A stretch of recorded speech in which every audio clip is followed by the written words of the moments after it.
मालेगांव में विजय धामनी शहर की प्रतिष्ठित एवं आस्था का केंद्र मानी जाने वाली काटिया मारुति मंदिर की पवित्रता को ठेस पहुंचाने की लगातार कोशिशें हो रही है।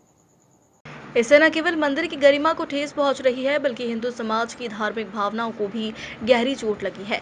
इस गंभीर विषय को लेकर हिंदुवादी विचारधारा से प्रेरित सकल हिंदू समाज के कार्यकर्ताओं ने छावनी पुलिस स्टेशन में एक निवेदन सौंपा।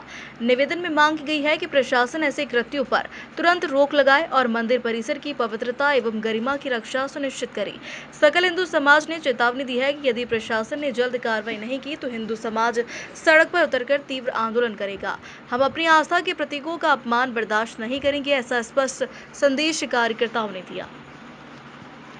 आज माननीय अप्पर पोलीस अधीक्षक यांच्या माहितीनुसार छावनी पोलीस स्टेशनमध्ये काट्या मारुती संदर्भात निवेदन देण्यासाठी आलो होतो। काट्या मारुती परिसरामध्ये जी कायदा सुव्यवस्थेचा प्रश्न निर्माण झाला आहे, जी सुव्यवस्था तिची नांदत नाही आहे, या संदर्भात निवेदन देण्यात आलं होतं। मागच्या 2-4-5 दिवसांपासून आणि त्यामागेही अनेक दिवसांपासून असं दिसतंय की काट्या मारुती समोर असलेल्या कठड्यांवरती काही विघ्नसंतोषी लोक बसून त्यावरती मद्यप्राशन करणे, अंमली पदार्थांचं सेवन करणे व नॉनव्हेज खाणे असं सगळं करून काट्या मारुती मंदिराची विटंबना करण्याचं षडयंत्र चाललं आहे।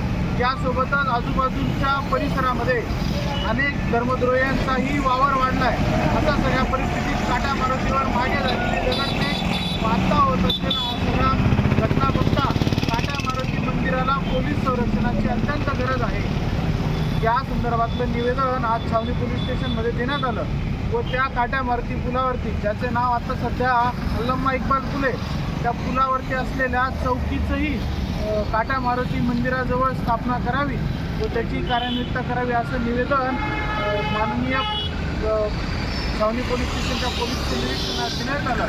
तर हे पुढचं काही दिवसात झालं नाही तर आम्हाला आंदोलनाला बसावं लागेल। या दरम्यान जर कायदा सुव्यवस्थेचा प्रश्न निर्माण झाला तर याला पोलीस प्रशासन पूर्णतः जबाबदार असेल, हे मी या ठिकाणी नमूद करतो।